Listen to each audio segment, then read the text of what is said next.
দিনে আসবার সময় পেলি রে রাম নিল। হ্যাঁ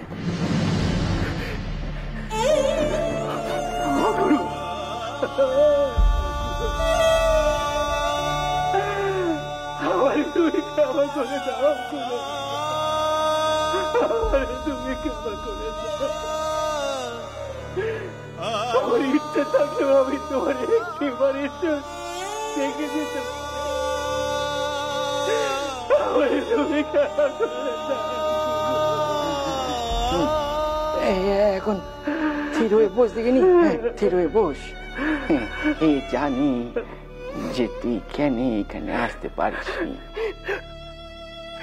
খুড়ো, আমার খুড়ি নবদ ঘরে থাকাকালীন আমি রাকালের মুখ থেকে তোমার খবর পেতাম, কিন্তু তিনি যখন শ্যামপুকুর বাটিতে চলে গেলেন আর আমি তোমার খবর নিতে পারিনি খুড়ো।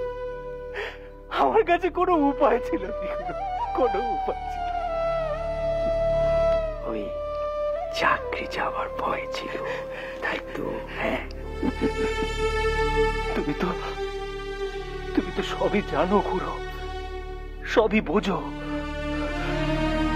সেজবাবুর বেটার সাথে নরেনের বিবাদ বেঁধেছে, সেজন্য সেজবাবুর বেটা এ ঘরে এসে তোমার সঙ্গে সাক্ষাৎ করেননি, তোমার ভালো মন্দর খোঁজ খবর নেননি। ওই ডাক্তারের কাছ থেকে তোমার ভালো মন্দর খোঁজ খবর নেন তিনি। আমি ভেবেছিলাম আমার যাতায়াতের কথা তিনি যদি জানতে পারেন তাহলে সেই ভয়ে আমি তা জেলি বড় ভয় করল নি।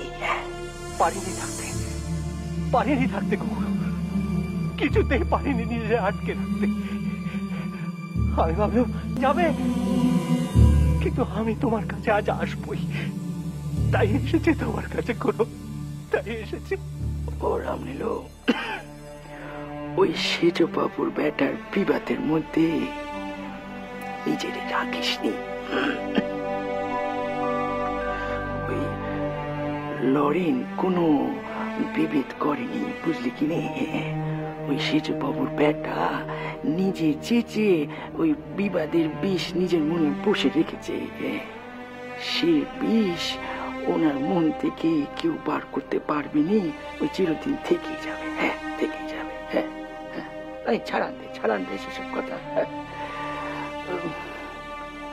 তুই কিন্তু ওই মাঝে মধ্যে এর কাছে চলে আসবি। হ্যাঁ কেমন?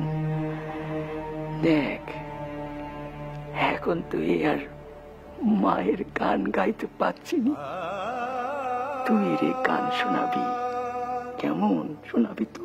হ্যাঁ শোনাবো খুড়ো, শোনাবো। আমি তোমার অনেক গান শোনাবো খুড়ো, অনেক গান শোনাবো। কিন্তু খুড়ো আমি একটা কথা কিছুতে বুঝতে পারছি না, তোমার এমন কি হয়েছে যে এখনো তোমার সে অসুখ সারছে না? এই কিছুটি জানিনি রে, এই কিছুটি জানিনি। ওই জানি এর ওই কালীঘরের বেটি,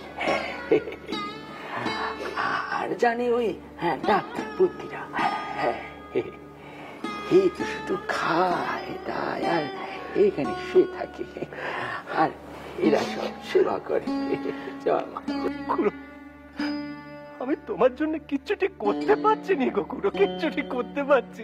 আপনার কোনো চিন্তা নাই राम दादा, हाँ हम सब है ना ठाकुर जी का सेवा, हम सब करे लिबे। हाँ राम लो, তুই শুধু মন দিয়ে মায়ের সেবা কর, বুঝলি? সেবা কর। জয় মা।